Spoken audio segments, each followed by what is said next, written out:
Muito boa noite. Que bom que nós estamos novamente reunidos aqui na casa de Deus. É sempre uma alegria, é sempre um privilégio poder estar aqui, não é verdade? Nós poderíamos estar em qualquer outro lugar, mas somos gratos a Deus porque nós ainda conseguimos ouvir a voz de Deus nesse mundo barulhento aí, e Ele nos traz aqui na sua casa. É um privilégio poder estar aqui com vocês, uma satisfação enorme para mim. Hoje nós estamos chegando aí praticamente já na metade, não é, da série.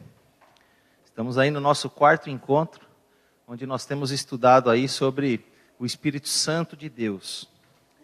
E eu não sei quanto a você, mas eu acho assim que é muito bonito quando a gente estuda esse assunto e a gente vê a presença do Espírito Santo em toda a história deste mundo, desde a criação, passando pelo Antigo Testamento. E aí chegando no Novo Testamento e o Senhor Jesus dando novas cores ao Espírito Santo, apresentando Ele como um ser pessoal, com uma mente, um caráter, uma personalidade cristocêntricos. Eu acho esse assunto muito bonito, muito bonito. E é um assunto que nós deveríamos conhecer mais, porque hoje o assunto sobre o Espírito Santo, ele está aí na agenda do mundo cristão. Esse é o assunto que o mundo cristão tem discutindo, todos estão aí buscando e falando sobre o Espírito Santo. Por isso é muito importante que você e eu conheçamos bem esse assunto, não só para uma questão de conhecimento, de aperfeiçoamento pessoal, até mesmo de comunhão com Deus, mas também para você estar preparado, para você defender a sua fé, quando for necessário, não é? E hoje nós vamos dar sequência aí então, e nós vamos estudar sobre o batismo no Espírito Santo. Este é o assunto que nós vamos estudar hoje. Mas não vou começar sem antes fazer uma oração e pedir ajuda daquele a quem nós estamos estudando aqui.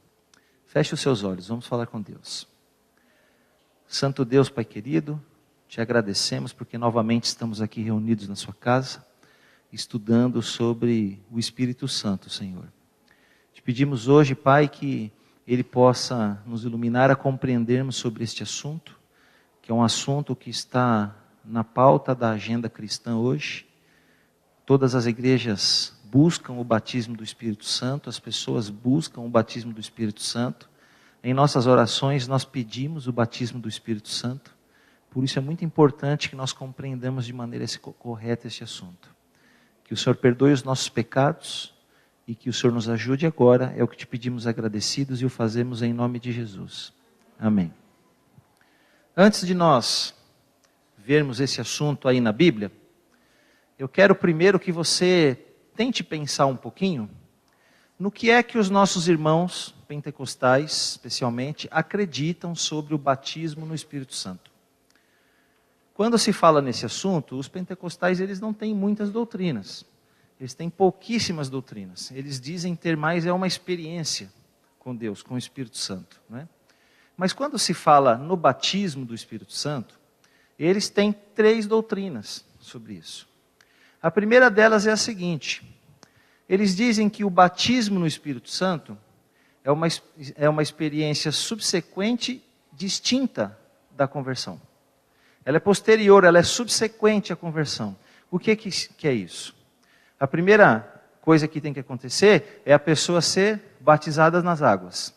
E aí, somente disso, porque o momento da conversão para eles é o batismo nas águas, e aí, então, somente depois disso é que ela pode então ser batizada com o Espírito Santo. Isso é o que se chama doutrina da subsequência, que o batismo no Espírito Santo é uma experiência distinta e subsequente, ou seja, ela vem só depois do momento da conversão, que é o batismo nas águas.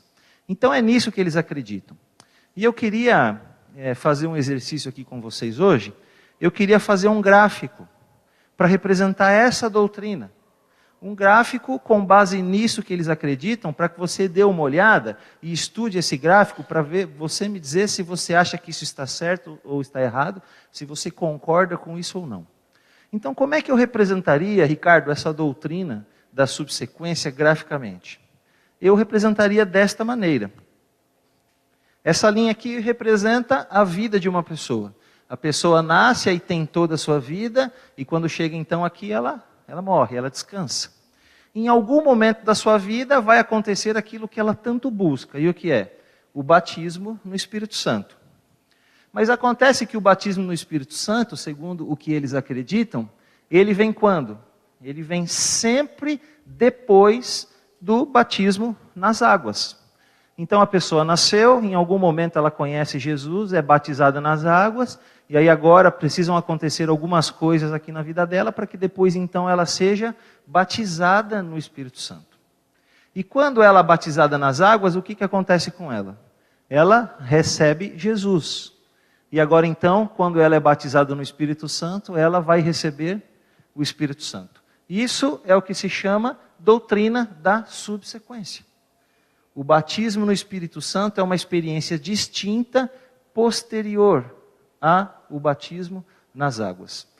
A pessoa pode receber o Espírito Santo, ser batizada no Espírito Santo 1 minuto depois, 1 semana, 1 mês, 1 ano, ou pode nunca ser batizada com o Espírito Santo. Eles acreditam dessa maneira. Às vezes a pessoa é batizada nas águas e aí ela já sai do tanque batizada no Espírito Santo, mas foram 2 experiências. Foi uma e depois a outra. Nunca são juntas. Sempre é uma experiência distinta, separada, posterior, subsequente ao momento da conversão, que é o momento do batismo nas águas. Então essa é a primeira doutrina que eles acreditam sobre o batismo do Espírito Santo. A segunda é aquilo que eles chamam de doutrina da evidência.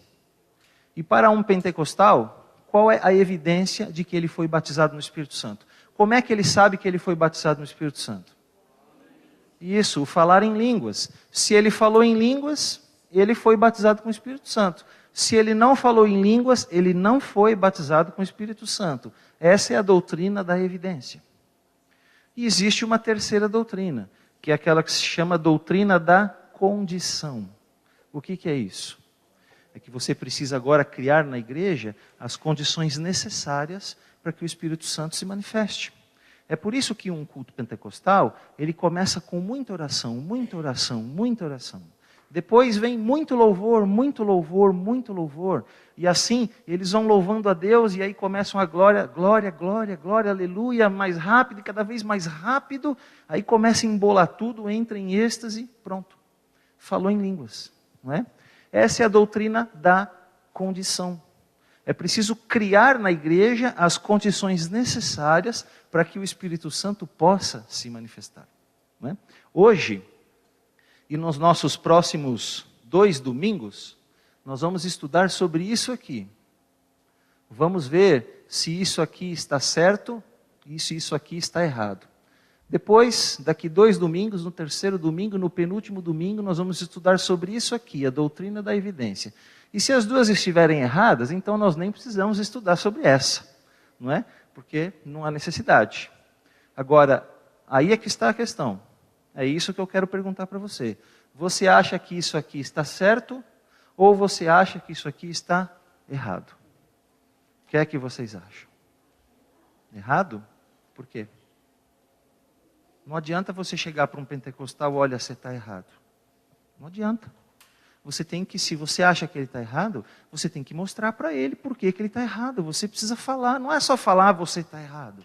Não, você tem que falar. Mas eles também são lá. Eles também são, também é. Não é? Você precisa mostrar para ele. Na verdade, você não tem que falar nada. Você tem que deixar a Bíblia falar. Não é? A Bíblia é quem vai dizer. Mas nós temos que analisar isso aqui. Nós temos que fazer um estudo teológico hoje aqui desse gráfico. E quando eu falo um estudo teológico, eu não estou querendo dizer que é uma coisa assim difícil, que ninguém pode entender, não. Teologia nada mais é do que o estudo sobre Deus, é o que nós estamos fazendo aqui, nos nossos encontros. Hoje é o 4º já. E quando você olha para esse gráfico aqui, analisando o que está ali, o que é que você enxerga? Você enxerga alguma coisa ali? Eu enxergo algumas coisas aí. E eu vou mostrar para vocês o que é que eu enxergo aqui, nessa doutrina. Sabe qual é a primeira coisa que eu enxergo aqui? É que essa doutrina aqui da subsequência, ela associa a Jesus, sabe o quê? Menos. E ao Espírito Santo, mais. Sim, Jesus é menos e o Espírito Santo é mais. Por quê? Porque você foi batizado nas águas e recebeu Jesus, mas não recebeu tudo. Então agora você vai buscar o quê? Você vai buscar mais, você vai buscar o Espírito Santo. Então Jesus é menos e o Espírito Santo é mais. Jesus é menos poder, Ricardo, porque você recebeu Jesus, mas você vai buscar um poder maior agora, você vai buscar o poder do Espírito Santo. Então Jesus é menos poder e o Espírito Santo é mais poder. Não é só isso. Jesus também é menos exigente e o Espírito Santo é mais exigente. Porque para Jesus você serve. Olha, vem do jeito que você está e eu te aceito. Para Jesus você serve, mas para o Espírito Santo não. O Espírito Santo vai dizer, olha, espera um pouquinho. Para Jesus, do jeito que você está aí, você serve, mas para mim não. Para mim você tem que agora se esforçar, você tem que se empenhar, você tem que subir um degrau aí, porque eu sou mais exigente, para mim não. Percebe? Jesus é menos poder, o Espírito Santo é mais poder. Jesus é menos exigente, o Espírito Santo é mais exigente. Vocês estão sentindo um cheiro aqui ou só sou eu que estou sentindo? Não estão sentindo?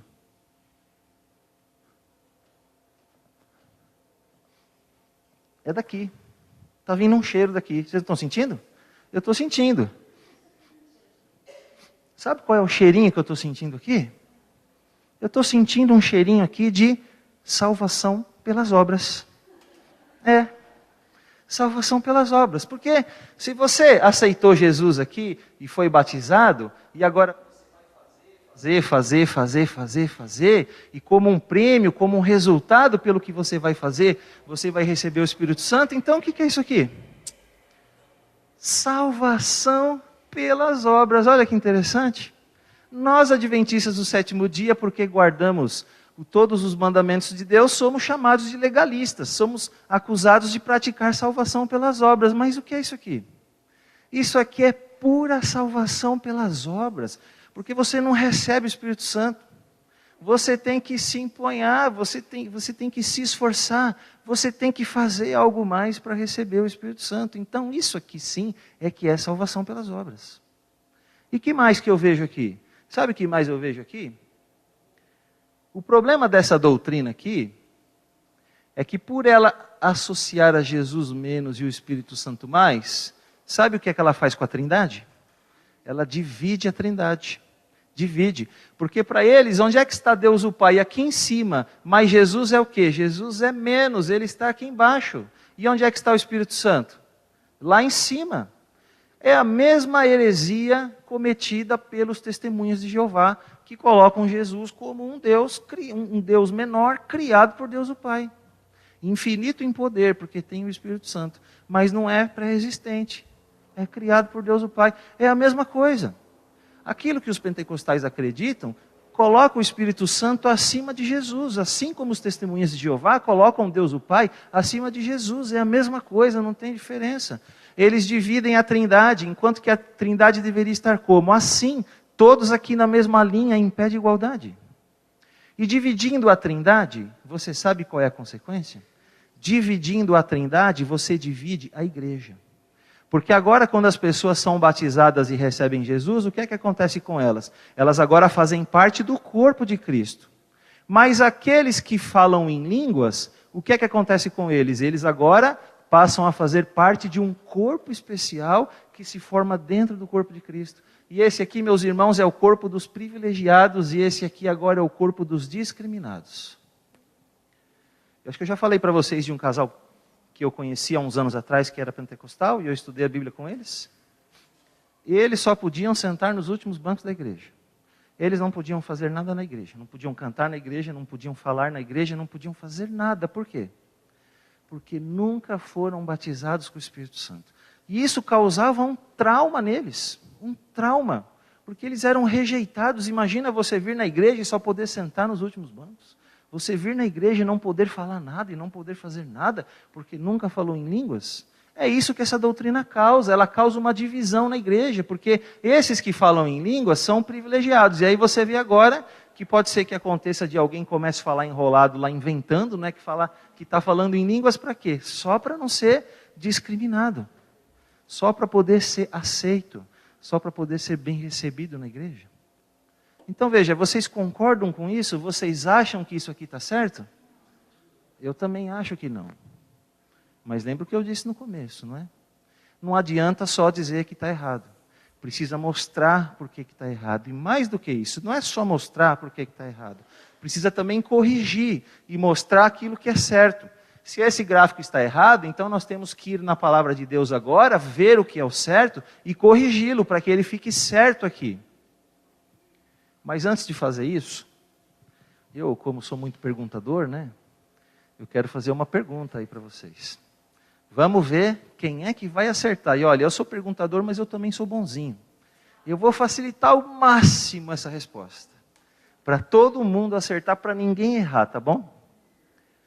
Embora existam hoje mais de 41 mil denominações cristãs diferentes, porque elas acreditam de maneiras diferentes, quando se fala sobre o batismo no Espírito Santo, existem apenas 3 doutrinas diferentes nessas mais de 41 mil igrejas. Só 3. Só 3. Quais são elas? Então, a primeira delas é essa daqui. Existe um grupinho, e esse é um grupinho bem pequenininho mesmo. Pouquinha gente que acredita assim, ó, que identificam o batismo do Espírito Santo com o batismo nas águas. Esse povo bem pequenininho, ele diz assim, olha, toda pessoa que é batizada nas águas é batizada também no Espírito Santo. Eles identificam o momento do batismo do Espírito Santo com o momento do batismo nas águas. Então, para eles é assim, você foi batizado nas águas, você foi batizado com o Espírito Santo. É assim que eles acreditam. Esse é o primeiro grupo, primeiro conceito. O segundo conceito é esse daqui. Existe um outro grupo de pessoas...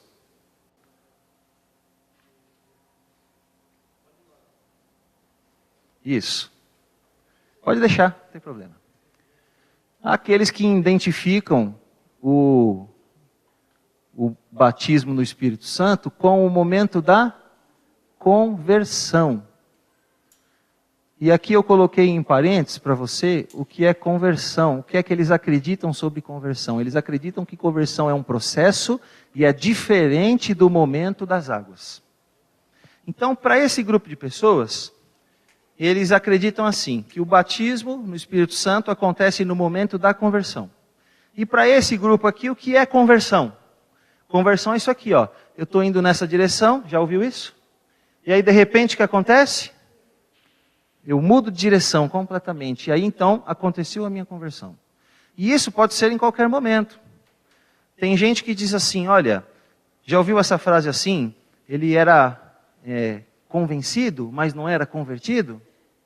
E aí a pessoa diz, não, o momento da minha conversão foi bem depois que eu me batizei. Ah, quando eu estava ouvindo aquela música, quando eu estava ouvindo as palavras daquele pregador, né? Quando o irmão fez aquela oração, o Espírito Santo me tocou e aí eu me converti. Então eles dizem assim, olha, não é no momento do batismo das águas, é no momento da conversão. E aí pode ser antes ou pode ser depois. E eu pergunto para você, esse conceito de conversão está correto? O que é que você acha? Sim ou não? Não? Por quê? Eu não sei dizer para você exatamente o que é conversão. Mas eu conheço alguém que sabe. E como essa pessoa não pôde estar aqui hoje, ela deixou escrito num papel para mim o que é conversão para que eu pudesse ler para vocês. E eu vou ler para vocês. Está escrito aqui no livro Desejado de Todas as Nações, na página 172. Esse é o texto mais bonito e mais completo que eu conheço sobre conversão. E a senhora White diz assim, mediante um agente tão invisível como o vento, está Cristo continuamente operando no coração. Pouco a pouco, sem que o objeto dessa obra tenha talvez consciência do fato, produzem-se impressões que tendem a atrair a alma para Cristo. Estas se podem causar meditando nele, lendo as Escrituras ou ouvindo a palavra do pregador. De repente, ao chegar o Espírito com mais direto apelo, a alma entrega-se alegremente a Jesus. Isso é chamado por muitos de uma conversão repentina. É, no entanto, o resultado de longo processo de conquista efetuado pelo Espírito de Deus, processo paciente e prolongado. Então veja que, para Deus, conversão não é uma mudança total, dramática e imediata de vida, não. O que é conversão? É um processo lento, prolongado, um processo de conquista que o Espírito Santo desenvolve na vida da pessoa. Desde o momento do nascimento de uma pessoa, o Espírito Santo já está lá, produzindo impressões nela. Né? E o que são essas impressões? É aquilo que o Senhor Jesus disse. O Espírito Santo vem convencer você do pecado, que a sua vida não é boa, que você está separado de Cristo, da justiça, do juízo. E aí então, num momento o Espírito Santo vem com um apelo mais forte. Pode ser através de um sermão, pode ser através das palavras de um pregador, de uma música, de uma oração. E a pessoa então toma uma decisão de se entregar a Cristo. E quando é que ela se entrega a Cristo? Isso, quando ela se batiza. Então veja que conversão, ela não é um momento. Não acontece em um momento. Depois você me pergunta. Não acontece em um momento. Mas a conversão é um processo. Ela começa quando você nasce e ela vai terminar quando? Quando você morre ou quando Jesus volta. Porque não adianta nada você estar convertido ali no momento do seu batismo e não levar essa conversão para o resto da vida. Então, o batismo nas águas, ele é o auge do processo da conversão. É o auge. Mas é um processo. Então, veja, olha como eu sou bonzinho e estou dando muita dica aí, né? Tem esse grupo que acredita que é o momento da conversão. E o momento da conversão, eles acreditam que é um processo, está certo, mas eles acreditam que é diferente do momento da água. E o momento da água, o batismo nas águas, ele faz parte desse processo e ele é o auge desse processo, entender? Para um bom entendedor, meia palavra basta, né? Ficou fácil aí, não ficou, Ricardo? Ficou fácil? E tem o terceiro aqui, ó, que são quem? Os pentecostais. Eles afirmam que o batismo no Espírito Santo é uma experiência distinta, posterior e subsequente à conversão. Então, se você já disse para mim que esse aqui está errado, não está certo, então sobra quantas alternativas para você? 2. Muito bem, número 1 ou número 2. E agora eu vou perguntar, e agora você levanta a mão aí para eu ver e se posiciona. Quem acha que o batismo no Espírito Santo acontece no momento do batismo das águas, levanta a mão.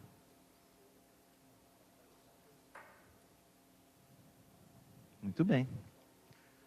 Quem acha que o batismo no Espírito Santo acontece em outro momento, não sendo o batismo das águas, na conversão, pode ser antes ou depois. Quem acredita nisso, levanta a mão. A igreja ficou dividida. E teve alguns que não levantaram a mão nenhuma vez. Então acho que pensam que nem os pentecostais, né? Então eu acho que eu não expliquei bem, porque para mim todo mundo ia acertar aqui. Mas alguns acertaram, outros erraram. Vamos ver quem acertou e vamos ver quem errou. E eu pergunto para vocês, aonde é que nós vamos encontrar isso aqui? A resposta para isso aqui na palavra de Deus. Aonde nós podemos ver isso? Nós podemos ver isso na vida daquele que foi cheio do Espírito Santo. Lembra que nós estudamos na semana passada? Que Jesus era o homem do Espírito? Jesus era o portador do Espírito? Então, nós vamos ver isso na vida de Jesus. E em que momento da vida de Jesus? Então eu vou convidar você a abrir a sua Bíblia no Evangelho de Lucas, no capítulo 3. Lucas, capítulo 3. Esse verso não vai aparecer lá. Você tem que ler na Bíblia aí. 3. Lucas, capítulo 3. Eu vou ler aqui com vocês 2 versos. O verso 21 e o verso 22. E o que é que nós encontramos aqui? O relato do quê? Do batismo de Jesus. Então o texto diz assim, Lucas 3, 21 e 22. E aconteceu que, ao ser todo o povo batizado, também o foi Jesus. E, estando ele a orar, o céu se abriu. E o Espírito Santo desceu sobre ele em forma corpórea de pomba. E ouviu-se uma voz do céu, Tu és o meu filho amado, em ti me comprazo.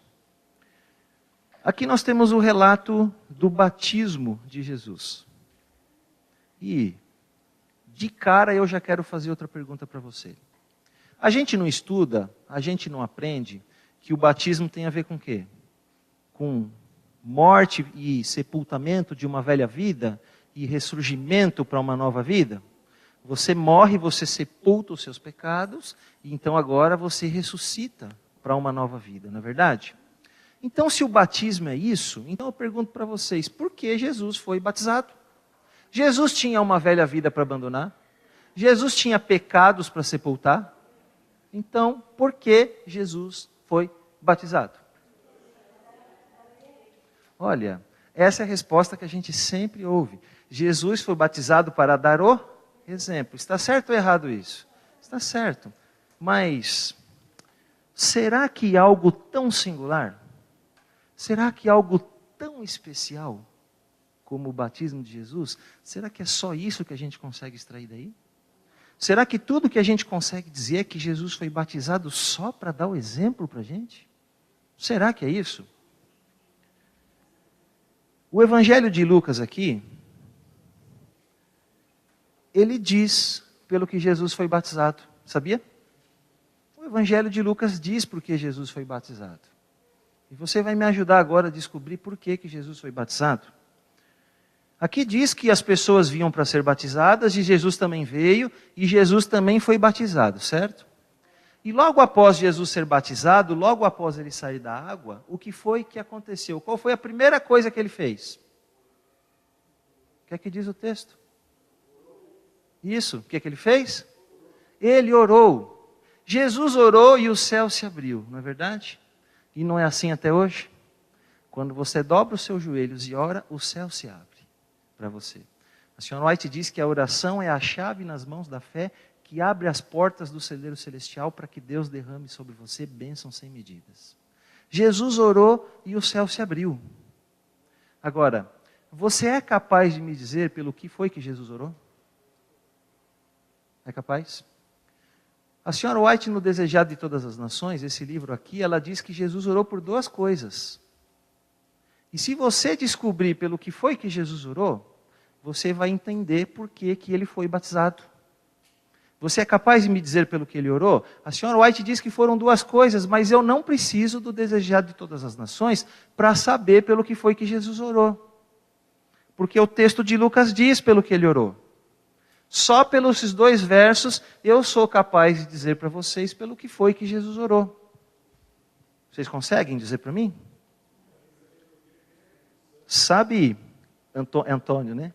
Sabe como eu sei pelo que Jesus orou? Sabe como eu sei?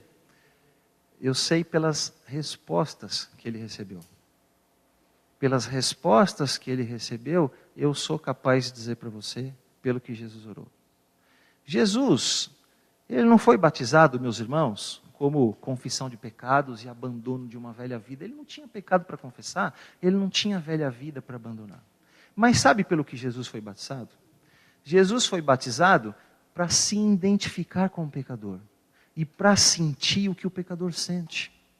Para se identificar com você e para sentir o que você sente. E o que é que um pecador sente nesse momento? O que é que um pecador sente quando ele vai às águas do batismo?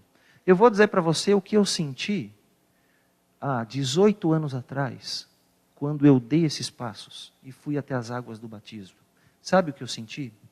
Eu me senti indigno.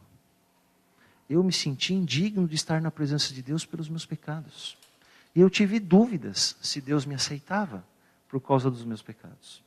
Essa indignação, essa dúvida, Jesus também sentiu. E Ele deu os passos que nos cabe dar para se identificar com a gente, para sentir o que a gente sente.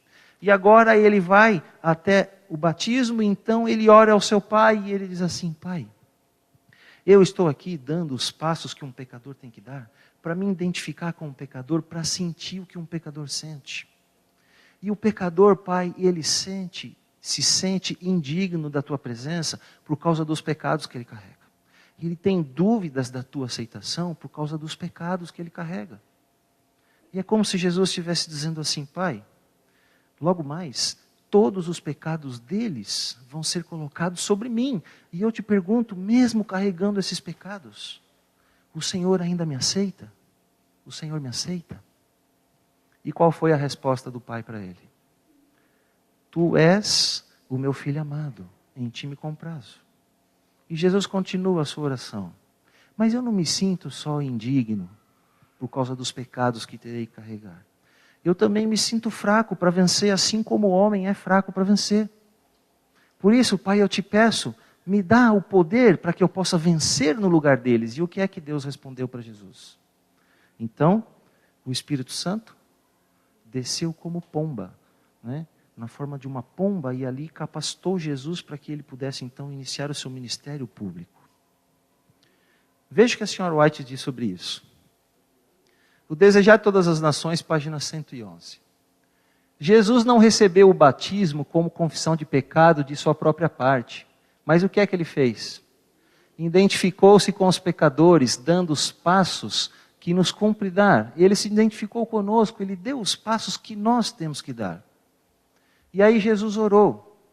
E na oração batismal, Jesus pediu duas coisas ao Pai. Primeiro, suplicou o quê? Poder para vencer. Suplica ao Pai poder para vencer a incredulidade deles. Quebrar as cadeias com que Satanás os escravizou, a derrotar em seu benefício o destruidor. Segunda coisa, pediu uma prova que Deus o aceitava. Pede o testemunho de que Deus aceite a humanidade na pessoa de seu filho. E a senhora White faz um comentário aqui extraordinário. Nunca dantes haviam os anjos ouvido tal oração. E agora o pai responde a oração do filho.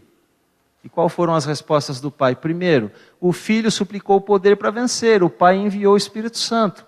O próprio pai responderá à petição do filho. Diretamente do trono são enviados os raios de sua glória. Abrem-se os céus e sobre a cabeça do Salvador desce a forma de uma pomba da mais pura luz. Fiel emblema dele, o manso e humilde. Segundo, o filho pediu uma prova de que Deus o aceitava, o pai o aceitou. Seu rosto erguido estava glorificado como nunca dantes tinham visto um rosto de homem. Dos céus abertos ouviu-se uma voz dizendo: Este é o meu filho amado, em quem me comprazo. Mateus 3,17. Essas palavras de confirmação foram proferidas para inspirar a fé naqueles que testemunhavam a cena e fortalecer o Salvador para a sua missão. O Desejar de Todas as Nações, página 112. Então perceba que Jesus ele não foi batizado para perdão de pecados. Jesus foi batizado para se identificar conosco, para sentir aquilo que nós sentimos. E ali no momento do seu batismo, ele pede uma confirmação do Pai, de que o Pai aceitaria Jesus, mesmo ele carregando os nossos pecados. E mais do que isso, ele pede poder para vencer, porque o plano de Deus para a vida de Jesus era que ele vencesse assim como eu e você podemos vencer. E como é que nós podemos vencer o pecado? É pelo poder do Espírito Santo. Então Jesus, mesmo sendo Deus, mesmo sendo todo-poderoso e mesmo tendo todo o poder, ele nunca, jamais, em nenhum momento poderia usar o seu poder em seu favor. Essa é a maior tentação de Jesus.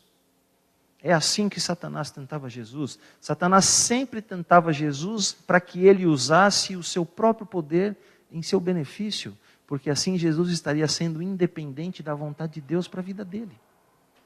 Então foi por esses motivos que Jesus foi batizado. Agora, com certeza você deve estar se perguntando assim, tá, mas o que é que eu tenho que ver com isso? Ele é Jesus, eu sou o Marcelo, e o Marcelo não é Jesus? O que é que eu tenho que ver com isso?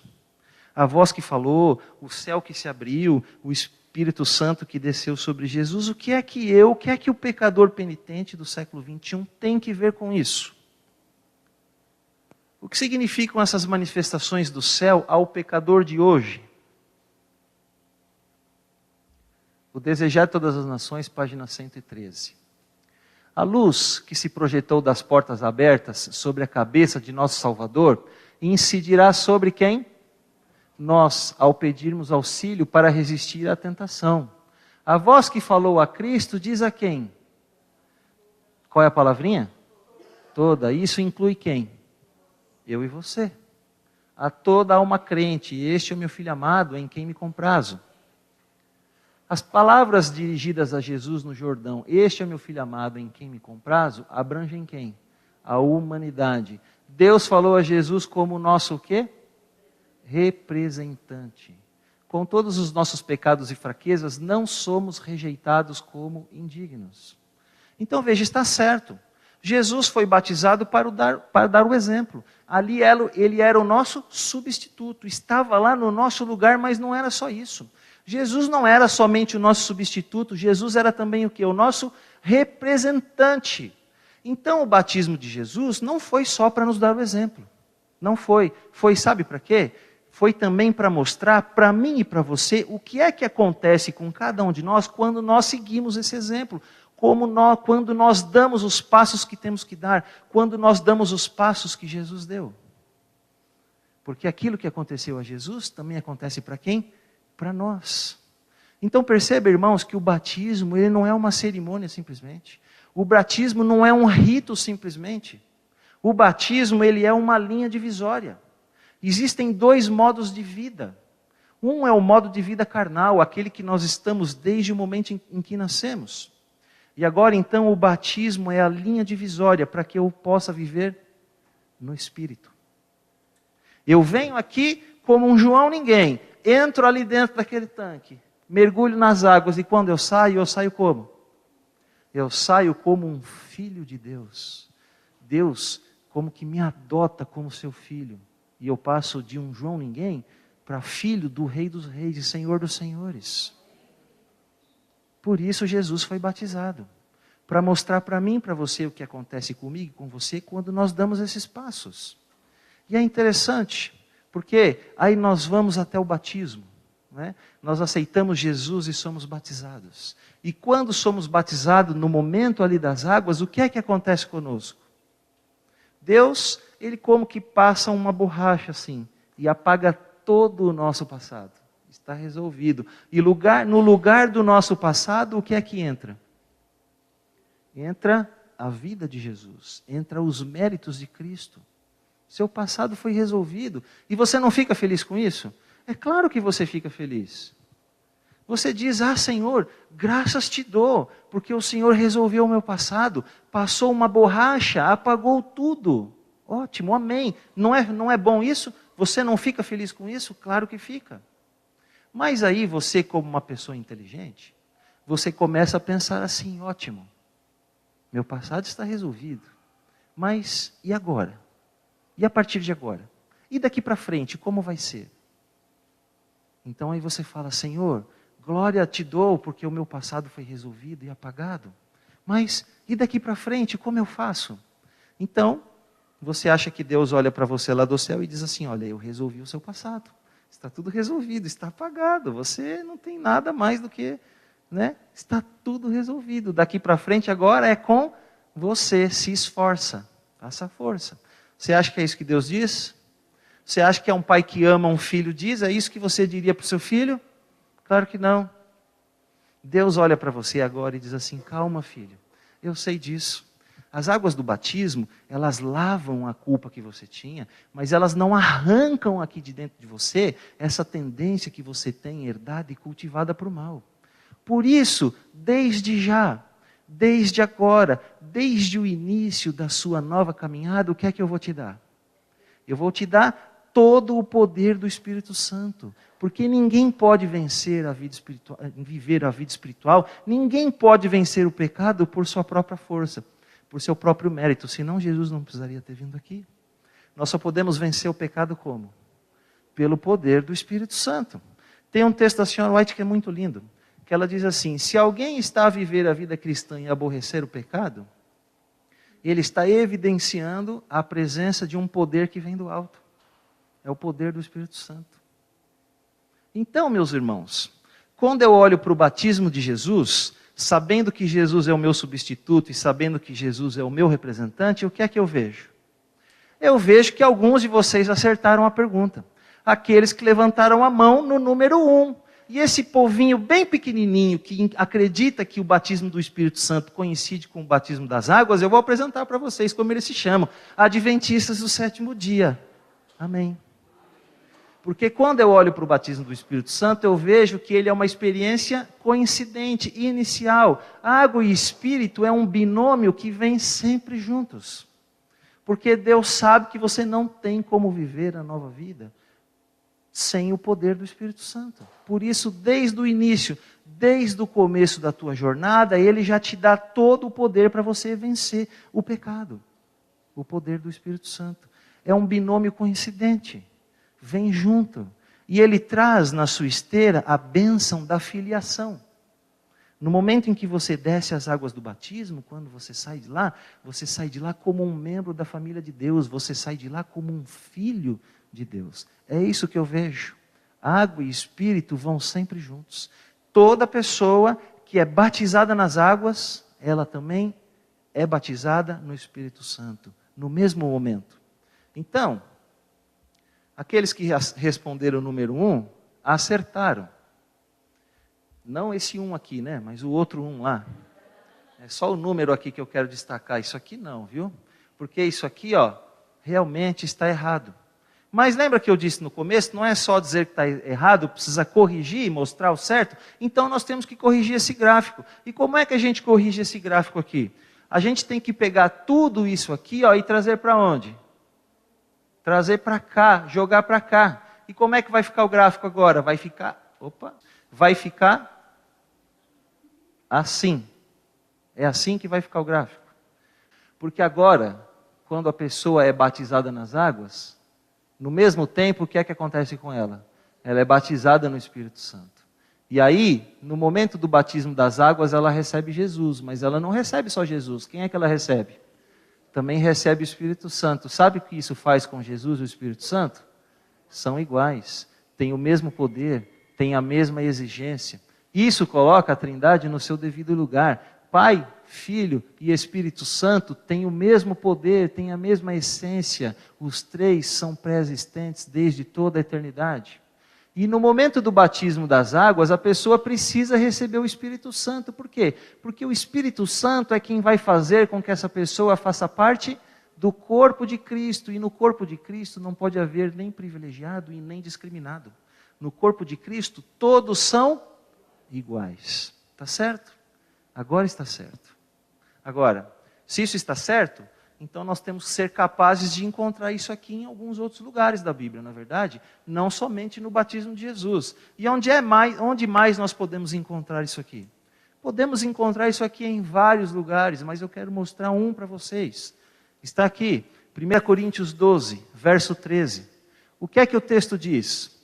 Pois em um só Espírito todos nós somos batizados em um corpo, quer judeus, quer gregos, quer escravos, quer livres, e a todos nós foi dado beber de um só Espírito. Às vezes a retórica do apóstolo Paulo é um pouco difícil de entender, né? Então vou ajudar vocês a entenderem. Olha o que é que Paulo está dizendo. Ele está falando de quem aqui? Ele está falando daqueles que foram o quê? Batizados. Mas de quantos que foram batizados ele está falando? Todos. Paulo está falando aqui de todos os que foram batizados. E o que é que ele diz que acontece com todos que foram batizados? A todos nós que fomos batizados, foi dado beber de um só Espírito. Por quê? Porque todos nós agora fazemos parte de quantos corpos? Privilegiados e discriminados? Não, um corpo. Porque é o Espírito Santo que faz com que você faça parte do corpo de Cristo. E no corpo de Cristo não pode haver judeu nem grego, não pode haver escravo nem livre. No corpo de Cristo todos são iguais. Percebe? Agora está certo. Isso é o que eu vejo sobre o batismo do Espírito Santo na palavra de Deus. Ela não é uma experiência distinta, posterior, subsequente à conversão. Não.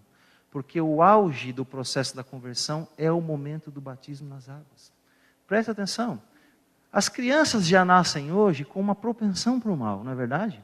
Eu tenho 3 filhos, né? Quando eles eram pequenininhos, às vezes estava brincando e aí, pá, vinha um tapinha assim na cara do pai, né? Você fala, olha, não faz isso. Quando você fala isso para uma criança, o que é que ela faz? Logo em seguida, ela pumba e já vai dar outro em você, né? Mas a gente nunca viu ninguém nascer com vontade de vir para a igreja. A gente nunca viu ninguém nascer com vontade de se entregar para Jesus. E isso é o resultado da obra do Espírito Santo. E quando uma pessoa desce às águas do batismo, ela está no auge do processo da conversão. Se a pessoa está lá com sinceridade ou não, como é que você pode dizer que ela é convencida, mas não é convertida? Como é que você pode dizer isso? Você por acaso é Deus? Você por acaso enxerga o coração de alguém? Você por acaso sabe das circunstâncias da vida daquela pessoa? Você por acaso sabe o que vai aí dentro dela? É só Deus é quem sabe. Não podemos dizer isso, está errado, não podemos falar uma coisa dessa. Estamos nos colocando no lugar de Deus. A senhora White é muito clara, ninguém vai às águas do batismo e se entrega a Jesus se não for pela obra do Espírito Santo. Então para de ficar falando, é convencido, não é convertido. Se você quiser falar isso de alguém, fale de você mesmo, não dos outros. Porque esta é a obra de quem? Do Espírito Santo. Do Espírito Santo. E antes de nós encerrarmos esse assunto de hoje, eu quero falar só mais uma coisinha aqui para você. Só mais um aspecto. Vamos lá no livro de Romanos. Mais um aspecto aqui sobre o batismo. Romanos, capítulo 6.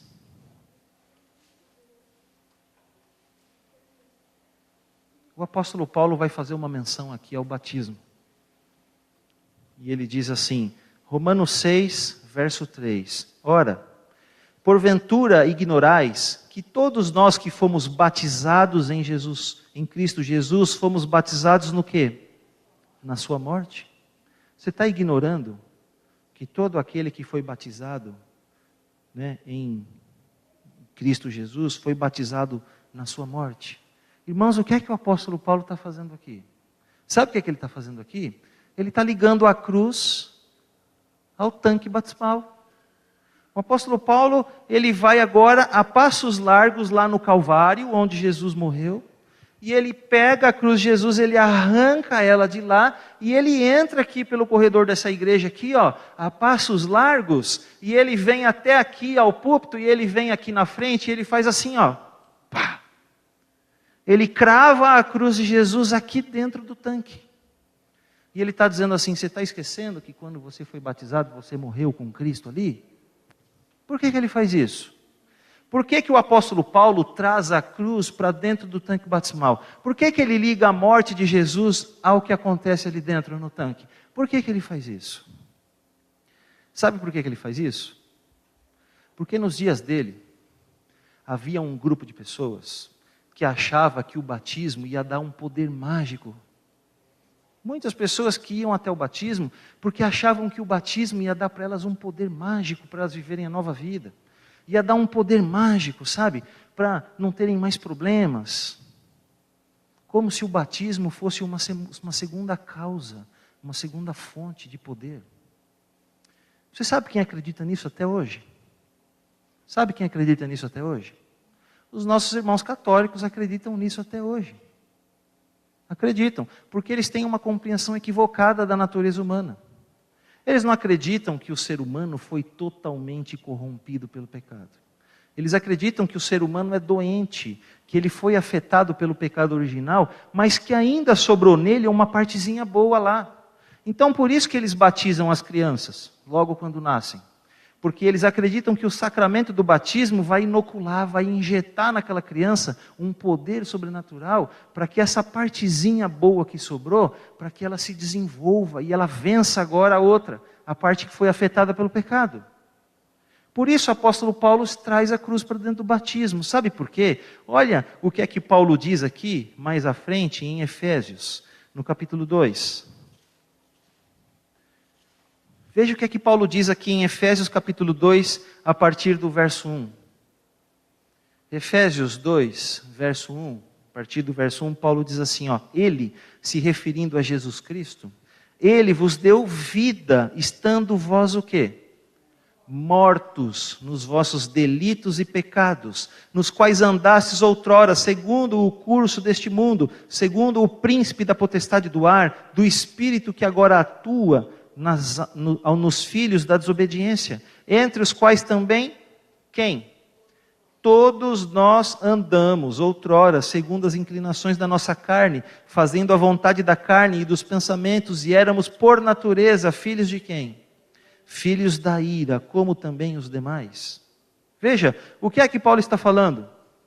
Paulo está falando assim, olha, todos nós estávamos doentes nos nossos delitos e pecados, é isso que ele está dizendo? É isso que ele está dizendo? Essa é a palavra, doentes? Qual é a palavra? Mortos. Ele não está dizendo que nós somos doentes. Ele está dizendo que nós somos mortos. É isso que Paulo está dizendo. Todos nós nascemos nesse mundo como? Mortos. Mortos espiritualmente. Mortos. Veja Adão e Eva. O que é que a palavra de Deus diz? Olha, vocês não comam desse fruto, porque no dia em que vocês comerem dele, certamente morrerás. E eu pergunto, eles comeram do fruto, sim ou não? E eles morreram naquele dia, sim ou não? Sim, morreram. Morreram espiritualmente, porque foram separados de Deus. E o homem separado de Deus, ele é morto. Paulo está falando aqui no aspecto espiritual. Todos nós nascemos nesse mundo espiritualmente mortos. Essa é a primeira morte. Todos nós já nascemos assim, mortos espiritualmente. E o morto me diz duas coisas. Primeira, quanto há de vida no morto? Sobrou alguma coisa? Não, é isso que Paulo está dizendo. Sabe o que sobrou de bom na gente? Espiritualmente falando? Nada. Nós somos totalmente afetados, totalmente corrompidos pelo pecado. Não sobrou nada, nada de bom. Agora, o morto não me diz só isso. O morto também diz outra coisa. O que é que um morto pode fazer por ele mesmo? Você já viu alguma vez um morto ir sozinho para o cemitério e se jogar lá na cova? Não. Nem isso ele faz, não é? Até para isso ele precisa de alguém que faça isso para ele. É isso que Paulo está dizendo. Nós somos totalmente afetados pelo pecado, totalmente corrompidos, não sobrou nada e não há absolutamente nada que nós possamos fazer a esse aspecto. Nada, nada. Por isso, meus amigos, infelizmente, até hoje, muitas pessoas olham para o batismo como a solução para isso. Não é? E aí agora elas se batizam e veem lá o certificado de batismo como uma pólice de seguro para os problemas da vida. Olha, agora vai estar tudo resolvido. O apóstolo Paulo diz, não, não. Se uma pessoa vai mudar de vida, se uma pessoa vai ser transformada, não é por causa do batismo, mas é por causa do quê? É por causa da cruz, é por causa do sangue de Jesus que foi derramado na cruz, porque é de lá que vem o poder para você ser transformado. Não é o batismo que vai fazer você mudar de vida, o que faz você mudar de vida é Jesus Cristo. É o sangue de Jesus que tem poder para mudar a sua vida, não o batismo. Mas então eu pergunto, por que eu tenho que ser batizado? Se é o sangue de Jesus que vai me transformar, por que então que eu tenho que ser batizado? Volta lá em Romanos. Você tem que ser batizado pelo que acontece com você no momento do batismo. Romanos 6. E agora eu vou ler para você o verso 6. Paulo diz assim, quando somos batizados, nós morremos com Cristo aonde? Na cruz. Ele traz a cruz. E o que é que acontece comigo no momento do batismo? Por que eu tenho que ser batizado? Aqui está, verso 6. Sabendo isto, que foi o quê? Crucificado com ele o nosso velho homem, para que o corpo do pecado seja destruído e não sirvamos o pecado como escravos. O que é que acontece conosco no momento do batismo? Por que eu tenho que ser batizado então, se é o sangue de Jesus que me dá o poder? Porque no momento do batismo, Paulo diz assim, ó, o seu velho homem é crucificado. E o crucificado, meus irmãos? O crucificado me ensina duas coisas. Duas coisas. Primeira delas, presta atenção. Primeira coisa que o crucificado me diz é isso aqui, ó.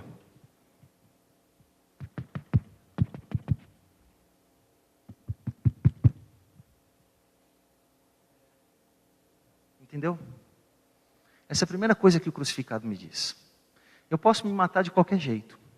Posso me dar um tiro, uma facada, me enforcar, tomar veneno, atear fogo em mim mesmo. Posso atravessar a rua lá e me jogar na frente do primeiro carro, primeiro trem, posso explodir um avião, posso me matar de qualquer jeito. Mas tem um único jeito que eu não consigo tirar a minha vida, e qual é esse? Eu não posso me crucificar. Não dá, vocês percebem? Eu não consigo.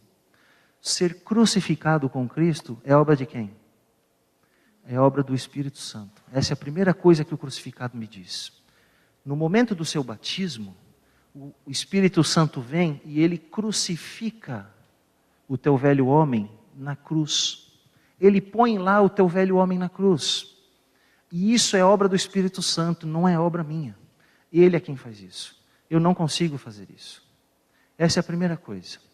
Mas tem uma segunda coisa que o crucificado me diz. Nos dias de Jesus, quando uma pessoa era crucificada, no momento em que ela era crucificada, o que é que o Império Romano fazia? O Império Romano já assinava ali, já emitia o atestado de óbito daquela pessoa. Então, no momento da crucifixão, a pessoa estava legalmente morta. Ela estava morta de direito. Legalmente morta. Porque ela era crucificada e o Império Romano já decretava ali que ela estava morta. Mas ela estava morta de fato. Uma pessoa, nos dias de Jesus, poderia levar até 3, 4, 5 dias para morrer na cruz. Então, embora ela estivesse morta de direito, ela não estava morta de fato. Ela estava o quê? Crucificada. A sua liberdade tinha sido arrancada, ela estava cerceada, ela estava depauperada a ponto de estar ali apenas esperando chegar o momento. Agora, você acha que um guarda romano, ele ia ficar lá 4, 5 dias olhando um moribundo lá na cruz? Claro que não. Ele deixava o camarada lá, às vezes, à própria sorte, exceção feita quando era na sexta-feira, porque havia uma lei judaica de que ninguém poderia permanecer pendurado na cruz nas horas do sábado. Então, por isso que os soldados romanos quebraram as pernas daqueles 2 ladrões que estavam crucificados junto com Jesus, porque chegou a hora do pôr do sol, Jesus já tinha morrido, não teve nenhum osso quebrado. Mas aqueles 2 ladrões não, ainda estavam vivos. Por isso quebraram as pernas deles e tiraram eles da cruz e deixaram eles lá, porque com as pernas quebradas eles não iam em lugar nenhum. Então o guarda romano, ele não ia ficar lá 4, 5 dias olhando o moribundo pendurado na cruz. E quando o guarda romano saía, agora a família do crucificado vinha. E eles não podiam tirar ele da cruz, mas sabe o que é que eles faziam? Eles davam água para ele. Eles davam comida para ele. E aquele que estava lá com a sua morte decretada, que teve a sua liberdade cerceada, que estava totalmente depauperado, sem força nenhuma, ele vai comendo, ele vai bebendo e ele vai agora se fortalecendo. E não foram poucos os que nos dias de Jesus, antes e depois, não foram poucos aqueles que ficaram tão fortes, que lutaram com a cruz e fizeram sabe o quê? Que desceram dela e foram embora e viveram. Essa é a segunda coisa que me diz o crucificado. No dia do seu batismo, o Espírito Santo crucificou você lá com Jesus. Tem alguém aqui nessa noite que ainda não é batizado? Levanta a mão para eu ver. Irmãos, esse é um passo que todo pecador deve dar. Vocês precisam tomar essa decisão. Porque no dia do seu batismo, você é aceito por Deus como um membro da família de Deus. E no dia do seu batismo, o Espírito Santo vai colocar a sua velha natureza na cruz de Cristo. Ele vai cercear a liberdade dela, ele vai depauperar ela a ponto de ela não ter mais domínio sobre a sua vida. E ele vai te dar toda a condição de daí para frente você viver uma vida vitoriosa. Agora, para todos os outros que não levantaram a mão, que já foram crucificados com Jesus ali, eu vou dizer uma coisa para vocês. Seria muito bom, se nós deixássemos o nosso velho homem lá onde o Espírito Santo colocou. Muito bom. Mas sabe o que acontece? Sabe o que é que nós fazemos às vezes? Às vezes, nós continuamos alimentando o velho homem. Sabe através do quê? Através das avenidas da alma. Sabe quais são as avenidas da alma? Os nossos olhos são uma. Nós alimentamos o velho homem através daquilo que vemos, através daquilo que ouvimos, através daquilo que comemos. Através do que cheiramos, através do que sentimos, através da maneira como nos vestimos, através dos lugares aonde vamos, através das coisas que praticamos, das amizades que cultivamos. E aí nós vamos ali constantemente alimentando o velho homem. Mas esquecemos de alimentar quem? O novo homem. O Espírito que agora vem habitar em você. E como é que se alimenta o novo homem? Através da oração, através do estudo da palavra de Deus, através do testemunho, você se esforçar para viver a verdade que você prega. Então nós estamos constantemente alimentando o velho homem e esquecemos de alimentar o novo homem. E agora aquele que tinha sido colocado lá pelo Espírito Santo na cruz, que estava preso, que teve a sua liberdade cerceada, que estava depauperado, o que é que acontece com ele? Agora ele começa a ganhar força novamente. E aí acontece aquilo que Paulo fala. E a carne luta contra o Espírito e o Espírito luta contra a carne, porque são opostos entre si. E às vezes nós alimentamos tanto no nosso velho homem, que ele desce da cruz e volta a ter vida novamente. E continua dominando a nossa vida, assim como antes. Por isso seria bom se nós deixássemos o velho homem lá na cruz, onde o Espírito Santo o colocou. Por isso, seria bom que você, no momento do seu batismo, ao você ser batizado com o Espírito Santo, seria bom se você fizesse isso aqui.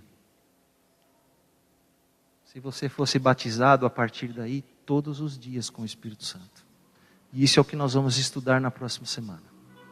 Nós vamos estudar sobre o batismo diário do Espírito Santo. Mas hoje, eu quero te dizer só mais uma coisa. Vocês que ainda não foram batizados, ao tomarem essa decisão, não somente vão ser aceitos por Deus do jeito que estão, mas desde esse momento Deus vai dar para vocês todo o poder do Espírito Santo para vocês daí para frente viverem a nova vida. Porque não tem como a gente viver a nova vida pelas nossas forças. Nós dependemos e precisamos do poder do Espírito Santo. E é isso que faz de um cristão um vitorioso. Ele aprender a depender do Espírito Santo, e a vida espiritual, meus irmãos, nada mais é do que isso. Eu a cada dia aprender a depender mais e mais e mais do Espírito Santo. Deixar de fazer as coisas do meu jeito e fazer as coisas do jeito de quem? De Deus. Jesus tem que ser sempre o primeiro. Se Ele não for o primeiro, Ele não é mais nada. Para todos vocês que já foram batizados, desde o momento do seu batismo, Deus já te deu todo o poder do Espírito Santo. E eu pergunto para vocês, vocês estão vencendo ou estão perdendo? Quem é que está vencendo aí a batalha pela sua vida? Desde o dia do seu batismo, você agora tem duas naturezas ali. Aquela morta, carnal, que nós estamos aqui desde o momento do nosso nascimento, e uma nova natureza, que é o Espírito Santo habitando em você. E eu pergunto para você, quem é que está vencendo a batalha pela sua vida? Quem é que está vencendo a batalha da sua vida? Eu não sou profeta, mas só de olhar para cada um de vocês, eu sei dizer quem é que está vencendo a batalha pela sua vida. Quer que eu diga? Então vou dizer do Ricardo, que é o meu amigo, tá bom? Só de olhar para você, Ricardo, eu já sei dizer quem é que está vencendo a batalha pela sua vida. Sabe quem é? É aquela natureza que você tem alimentado mais. Essa que está vencendo a batalha da sua vida. Qual das duas você está alimentando mais? Você está alimentando mais o novo homem ou você está alimentando mais o velho homem? Você tem vivido uma vida de oração, estudo da palavra de Deus e testemunho? Ou você continua insistindo nas mesmas práticas das quais o Espírito Santo te libertou do passado? Qual das duas você tem alimentado mais? Elas estão lutando, elas estão guerreando e elas estão lutando pela sua vida. E quando Jesus voltar, aquela natureza que estiver vencendo a luta pela sua vida é aquela que vai determinar o seu destino eterno. Se for o velho homem, para a perdição. Se for o novo homem, para a salvação. Não sei como você entrou aqui hoje, mas você pode sair daqui vitorioso. Você só precisa de uma coisa. Você só precisa alimentar o novo homem e matar de fome o velho homem, para que ele te transforme em um vencedor, não só no dia do seu batismo, mas todos os dias da sua vida daí por diante. Faça isso e Deus te abençoa.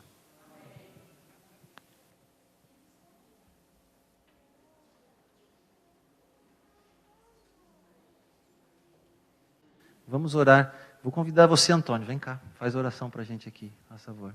Coloque-se em pé, vamos falar com Deus.